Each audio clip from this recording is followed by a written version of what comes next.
കുറെ പ്രാവശ്യം ബെഗംബൂടി സാരി ഇൻട്രൊഡ്യൂസ് ചെയ്തിട്ടുണ്ടല്ലേ. അപ്പൊ അതിൽ എന്റെ ഒരു ഫേവറേറ്റ് ആയിട്ടുള്ള ഒരു ഷെയ്ഡാണ് പിങ്ക് ആൻഡ് ബ്ലാക്ക് എന്ന് പറയുന്നത്. അപ്പൊ നമ്മളിപ്പോ ഉള്ളത് നമ്മുടെ ബെഗംബൂടി ലൂമിലാണ്. അപ്പൊ ഞാൻ ബെഗംബൂടി സാരി എങ്ങനെയാ മേക്ക് ചെയ്യുന്നുള്ളത് കാണിച്ചു തരാം കേട്ടോ.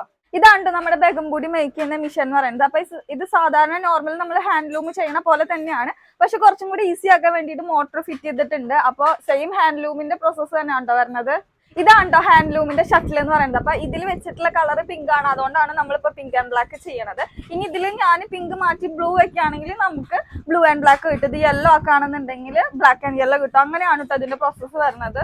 ഇത് ബെഗംബൂടിയുടെ താഴത്തെ വലിയ ബോർഡർ ആണ് കേട്ടോ വരുന്നത്. ഇത് ചെറിയ ബോർഡർ ആണ് ഇപ്പൊ വീവ് ചെയ്തുകൊണ്ടിരിക്കുകയാണത്.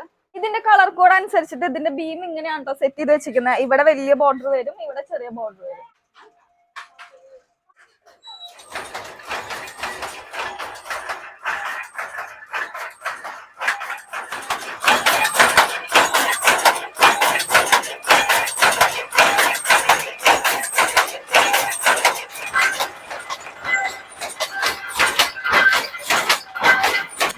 ലൂമിൽ നിന്നുള്ള ഫ്രഷ് ആയിട്ടുള്ള ബെഗംബൂടി സാരി ഓർഡർ ചെയ്യാൻ വേണ്ടിയിട്ട് ബംഗാളി മല്ലു കളക്ഷനകത്ത് മെസ്സേജ് അയച്ചാൽ മതി കേട്ടോ.